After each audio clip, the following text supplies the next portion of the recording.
Histoire. La parole de Dieu. Issue de Data Trails. Le cœur de Lurker martela sa poitrine. Il s'accroupit dans un massif de varech qui reposait sur le fond de l'océan et tira un coup sec sur la chaîne qui le liait au serveur de ses doigts tremblants. Il savait que les contre-mesures d'intrusion n'étaient pas bien loin, mais il ne parvenait pas à les apercevoir. L'indicateur de pression de sa combinaison de plongée vira au rouge, signe que Dieu, département d'inspection de l'électronique ubiquitaire, avait connaissance de l'endroit où il se trouvait. Il devrait avoir été éjecté du serveur et pissé le sang à cause des dommages de biofeedback. Il devrait être engagé dans un duel à mort avec la CI. Au lieu de cela, il se planquait, planté au fond de l'océan, écrasé par sa phobie de l'eau. C'était un travail qui devait rouler tout seul. Qu'est-ce qui avait tourné de travers ? La réalité à l'intérieur du van se rétrécit et disparut au moment où jaillirent les lignes pures, précises et vives de la réalité virtuelle qui entourèrent les hackers. Le serveur, un énorme yacht, était porté par des flots invisibles juste sous leurs yeux. L'estampille sur la coque était ornée du logo de la corpo à laquelle il manquerait bientôt un fichier, si on partait du principe que tout se déroulerait bien. Le Rigger, qui était également la tête pensante de la soirée, répartit les deux hackers et le reste de l'équipe au sein d'un réseau tactique. Au centre de leur vue commune apparut le décompte des nombres qui grossirent un à un avant de s'estomper. 3, 2, 1, go ! D'un mouvement du poignet, l'elfe envoya 2 marques rouges qui ressemblaient à des rubans en caoutchouc sur lesquels était écrit « Approuvé » sur le serveur, puis s'y infiltra.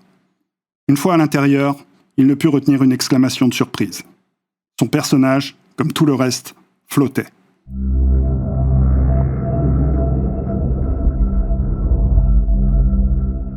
L'enfoiré qui avait conçu ce serveur avait utilisé un thème sous-marin. Il commença à scruter les alentours d'un regard noir et prit une grande inspiration tout en essayant de calmer les élans de panique qui l'assaillaient. Les profonds sillons qui défiguraient son visage se creusèrent davantage et il passa, d'exaspération, sa main dans ses cheveux blonds.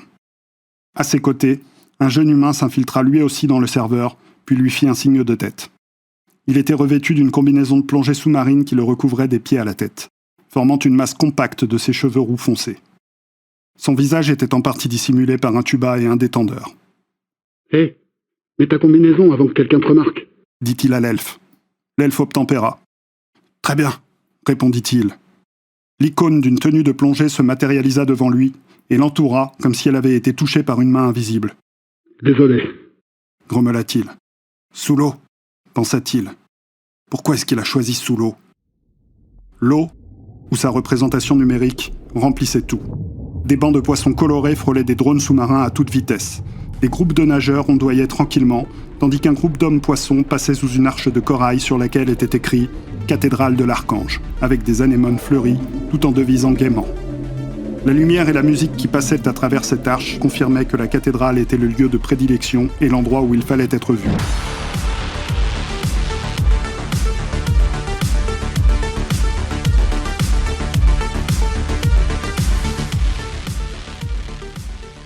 Une fois le vacarme laissé derrière soi, on débouchait sur une zone dont le sol marin était recouvert de larges disques de corail beige, à l'intimité garantie par des feuilles de varech géantes qui les dissimulaient à la vue d'autrui. « Allez, viens !» enchaîna l'elfe. « Il faut qu'on trouve les caméras. » Les deux nagèrent un peu plus loin dans les eaux vertes. Le plus jeune commença. « Tu sais, j'aime pas dire ça, mais alors ne dis rien. » coupa l'elfe. « Tu t'appelles Kid, mais ce n'est pas une raison pour te comporter comme un gamin. Ce que j'allais dire, reprit Kid, sans rien laisser paraître, c'est que ça a l'air quand même vachement simple. On place l'équipe en sécurité IRL, caméra, serrure, alarme. L'équipe entre dans le serveur et y place un dérivateur, on saute dedans, on chope les données et on se barre tous très vite ensuite. D'accord, on parle quand même de la propriété d'une corporation AA, l'air de rien. Mais ça semble d'une simplicité enfantine. » L'elfe lui jeta un regard renfrogné et fit appel à son programme agent. Il se matérialisa sous la forme d'une copie conforme du Decker, mais plus mince, à l'apparence quasi squelettique, avec sa combinaison ajustée, ses lunettes noires et son trench coat, concentré qu'il était sur toutes les données environnantes. « Que puis-je faire pour vous, Lurker ?» demanda l'agent Birdwatcher. L'elfe fit une grimace lorsqu'il entendit son nom. « Hé, mais j'ai déjà entendu parler de toi !» interrompit Kid. « Tiens-moi informé des communications de sécurité entrantes et sortantes. » poursuivit Lurker. « Préviens-moi si tu vois le moindre truc bizarre. » L'agent acquiesça rapidement puis disparut. Lurker jeta un coup d'œil à Kid. « Ce n'est pas par choix. C'est le problème avec les noms. Les gens s'en souviennent. Il remarqua un sous-marin en approche et fit un signe. Allons-y. Je ne vois pas où est le souci avec ceux qui se souviennent de votre nom. Renchérit Kidd, dans une grimace. Leur cœur secoua la tête. T'es bien plus en sécurité quand personne ne peut te trouver. Comme bon te semble, Répondit Kidd. mais je pense que c'est encore mieux s'ils savent à qui s'attendre. Cela fait réfléchir à 2 fois avant de vous chercher des noises. Ils nagèrent en direction du sous-marin et leur cœur vérifia son équipement. L'indicateur de pression de sa combinaison indiquait que leur score de surveillance ne cessait d'augmenter. Si l'aiguille passait dans le rouge, le département d'investigation de l'électronique ubiquitaire, ou Dieu, serait sans merci et les éjecterait de la matrice. Les forces de l'ordre mettraient la main sur leur corps, encore sous le contre-coup d'une éjection matricielle quelques minutes plus tard. La montre à son bras indiquait l'heure IRL. C'était en effet un job facile, même s'il était stressant. C'est à partir du sous-marin qu'ils pourraient contrôler portes et caméras. C'était donc leur première cible. Ils repérèrent une CI de patrouille qui avait pris l'apparence hideuse d'un poisson pêcheur, avec sa mâchoire inférieure disproportionnée, ses épines et ses longues dents. La nageoire plantée au niveau du nez émettait d'ordinaire une lueur bioluminescente. Elle était ici remplacée par un projecteur dont le faisceau oscillait d'avant en arrière. Le poisson passa à côté d'eux, se désintéressant de 2 personnages en train de rener en silence. Les hommes montèrent à bord du sous-marin. Ils s'assirent dans les sièges de la console de contrôle. Leur cœur coupa la transmission des caméras IRL. Kidd passa la main devant un panneau de contrôle et la carte du complexe apparut devant ses yeux. Elle comportait plusieurs icônes indiquant la position des membres de l'équipe, l'endroit où se trouvaient les caméras, les portes verrouillées et le trajet supposé des patrouilles de sécurité. Leur cœur posa la main sur la carte et la tira vers lui. Elle se détacha. Il la lança en l'air devant lui et la carte se figea dans l'espace, bien visible des 2 hommes. Rooster, le spécialiste des opérations clandestines de l'équipe, était en place. Son icône progressait le long du couloir. Kidd posa son doigt sur un écran de contrôle et effectua un mouvement rotatif. L'image se mit à tournoyer en une mini-tornade, s'accrochant à son doigt alors qu'il reculait sa main. L'image s'étira de quelques centimètres avant de céder et retourna d'un seul coup dans l'écran. Il venait de créer une boucle vidéo d'un couloir vide longue de 2 minutes. Rooster put guider l'équipe sans se faire voir ni être enregistré. Leur cœur tournait une clé d'un quart de tour vers la droite et le maglock de la porte juste en face de l'équipe passa au vert. Ne bougez pas. Envoya leur cœur par le réseau. Un garde était apparu sur la caméra surveillant l'autre côté de la porte. Il jeta un coup d'œil circulaire avant de quitter la pièce. Allez-y. Poursuivit leur cœur. La botte du dernier runner venait de disparaître dans la pièce et la porte venait juste de se refermer avec un chut lorsqu'un gardien surgit du coin du couloir et s'avança dans la salle. Kidd fit un claquement de doigts devant l'écran et l'enregistrement recommença immédiatement. Ils observèrent le garde qui effectuait son petit tour. Pendant plusieurs minutes, ils jouèrent à saute-mouton avec des caméras mobiles, déverrouillèrent des portes et placèrent les alarmes automatiques en mode silence, alors que l'équipe continuait de s'enfoncer dans le complexe. Le fait d'être 2 à manipuler la matrice rendait le travail bien plus facile. Ça devient un petit peu chaud. Indiqua leur cœur, montrant à Kidd le score de surveillance indiqué par le cadran de leur combinaison. Je couvre nos traces. Répondit Kidd. Il fixa la jauge pendant quelques instants, puis l'aiguille commença à reculer, diminuant la pression qui pesait sur leurs épaules. Bon travail. Enchaîna l'elfe. L'équipe approchait de 2 lourdes portes. C'est la dernière. Murmura-t-il. 3 tampons d'approbation et la serrure était devenue sienne. Une lumière verte indiqua que la serrure était ouverte. L'équipe disparut dans la salle du serveur. Il n'y avait plus grand-chose à faire si ce n'est d'attendre que l'équipe installe le dérivateur de ligne de données dessus. Ils sortirent du sous-marin et se cachèrent dans un banc de coraux. Un personnage revêtu d'une tenue de plongée s'avança dans leur direction. Spider. Murmura leur cœur en désignant le personnage. Le personnage alluma une lampe de poche et plusieurs poissons pêcheurs se joignirent à lui pour scanner le sous-marin. Des raies de lumière passèrent à travers les hublots et balayèrent l'eau, au-delà du banc de corail dans lequel ils étaient assis, immobiles. Au bout de quelques instants, la lampe de poche s'éteignit et le Spider repartit vers l'obscurité. Les poissons pêcheurs se dispersèrent. Leur cœur poussa un soupir de soulagement. Il balaya la zone du regard et remarqua quelque chose de nouveau. Une large faille était apparue sur le fond marin. S'en dégageait un épais nuage de bulles, ce qui déclencha chez lui une hyperventilation immédiate. Il profita de la distraction pour se calmer. Reprends-toi. Des morceaux de masse échappèrent de la faille, suivis de près par les restes de la coque d'un énorme manowar du XVIIIe siècle. L'épave n'aurait jamais dû rester en un seul morceau vu les dommages qu'elle avait subis, mais elle était pourtant là, apparaissant petit à petit devant eux. Voilà l'archive. C'est avec ça qu'on va gagner notre pognon. Dit Kidd. Ils nagèrent tous 2 vers l'épave. De fins rayons de lumière granuleuse s'échappaient des nombreux trous présents dans la structure, ceux qui éclairaient faiblement l'ensemble, mais lorsqu'ils trouvèrent ce qu'ils étaient venus chercher, cela se mit à briller comme éclairé par un spot. Un coffre en bois fermé avec du métal brillant se mit à luire au pied d'une courte échelle située en plein milieu du vaisseau. Lurker sortit plusieurs longues pinces d'un tissu accroché à sa ceinture et s'attaqua immédiatement à la serrure. L'agent Birdwatcher se matérialisa. « Clatter indique que la sécurité est au courant de notre présence. » déclara-t-il. « Merde !» poursuivit Lurker. Le coffre s'ouvrit, révélant un épais fichier fermé par une large serrure. Ils entendirent un « étouffé », se retournèrent et se retrouvèrent face à une créature dont la partie antérieure du corps ainsi que la tête était léonin et sa partie postérieure celle d'un poisson, qui subissait le recul d'un tromblon approximativement aussi imposant qu'elle. Un bolas composé d'encre et de chaînes frôla la tête de Lurker qui dut s'accroupir pour se protéger. « Déchiffre-moi ce fichier !» ordonna Lurker à l'agent Birdwatcher. Dans le même temps, ses bras s'étaient mis à faire de grands moulinets vers le lion de mer. Des boulets de canon catapultés de nulle part foncèrent vers la créature.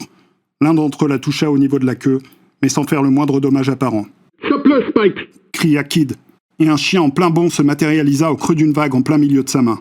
Le Beagle, qui avait la mâchoire anormalement large, plongea vers le lion de mer et le mordit à pleines dents au flanc.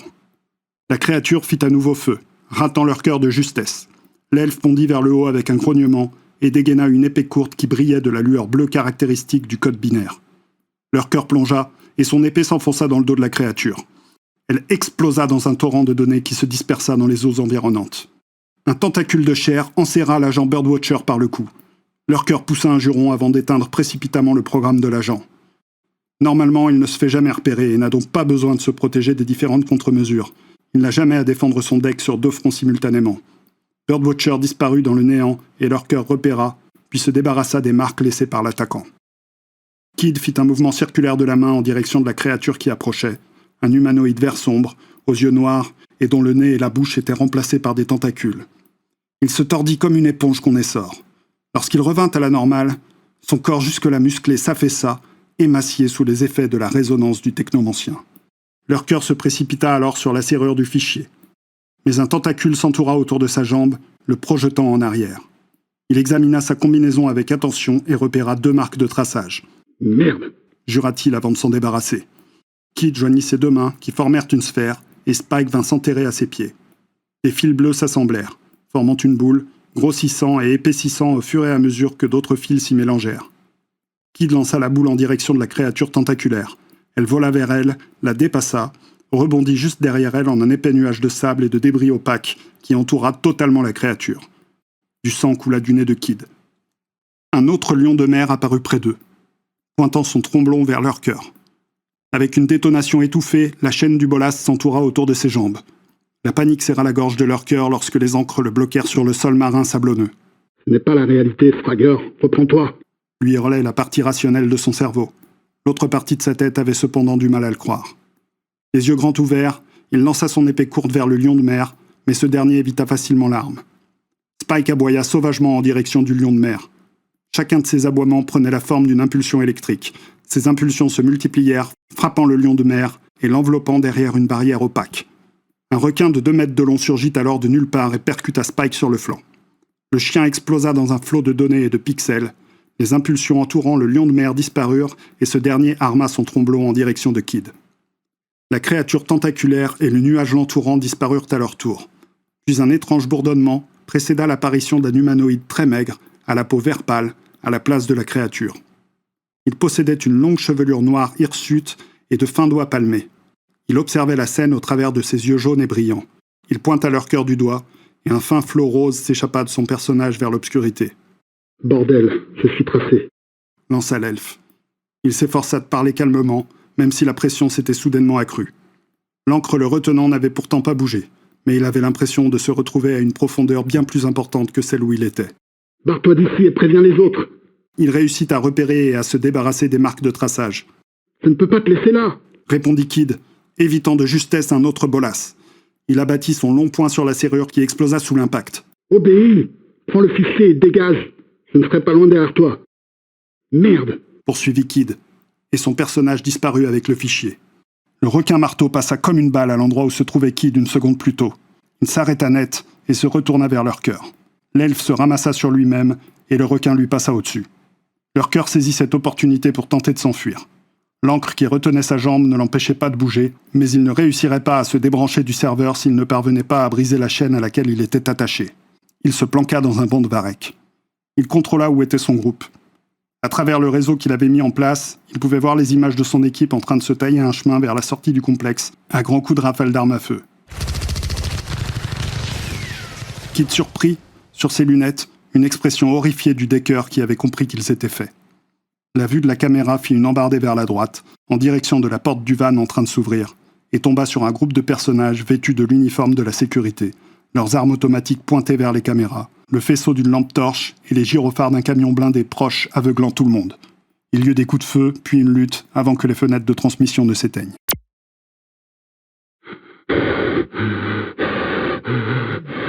L'aiguille de son tensiomètre avait basculé dans le rouge. Il n'y avait rien d'autre à faire qu'attendre. C'est bien comme ça que tu as survécu aussi longtemps, espèce de lâche. Sa bouche se tordit en une expression de dégoût et de rage mélangée. La CI avait disparu. Sans aucun doute était-elle en train de le chercher dans les environs. L'ondulation permanente du Varek s'interrompit et la plante se figea. Lurker eut la sensation que son cœur s'était lui aussi arrêté. Plus rien ne bougeait, si ce n'est de fines particules de poussière qui dérivaient dans l'eau et qui brillaient lorsqu'elles croisaient les rayons du soleil qui éclairaient le fond de l'océan de taches de lumière. Alors qu'elles se rapprochaient du sol, une partie d'entre elles sembla épouser les contours d'un moule invisible. Elles prirent l'apparence d'une forme humaine qui gagnait rapidement en consistance. Très vite, un homme se tint debout. Il portait un borsalino blanc, une cravate noire fabriquée avec un tissu brillant et une veste croisée flambant neuve. Un morceau de tissu dépassait de sa poche de revers. Malgré le Varek, les yeux de l'homme étaient rivés sur Lurker et sa bouche se fendit d'un large sourire. L'homme se pencha et fixa Lurker droit dans les yeux. « Tu vas venir avec nous. Et ne t'inquiète pas pour ton corps physique. On l'a emmené dans un endroit sûr. » L'homme coupa la chaîne aussi facilement que si elle avait été faite de papier. Lurker fut éjecté de la matrice et réintégra son corps. Quelque chose de très lourd le frappa à la tête et tout devint noir.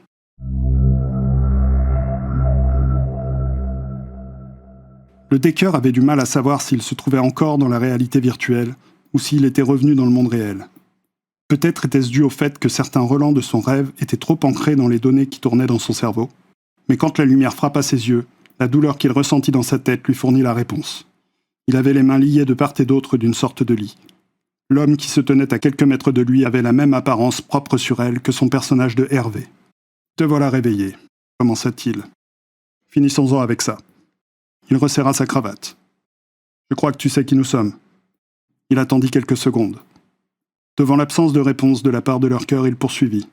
« Tu te trouves dans une pièce qui est sous la protection de la cour corporatiste. Quant à moi, je travaille pour le département d'investigation de l'électronique ubiquitaire. » L'estomac de Lurker se souleva. L'univers sembla basculer. « Laisse-moi te dire les choses ouvertement. T'es très bon dans ce que tu fais. Nous sommes aussi très bons dans ce que nous faisons. Et c'est la raison pour laquelle tu es encore vivant, et non dans un compacteur de déchets. » Un bref sourire apparut sur son visage. Il s'accroupit et passa une main dans la chevelure de l'elfe. « Nos conditions sont simples. Travaille pour nous. » Sa voix se transforma en murmure. « Et on ne t'explosera pas le cerveau. »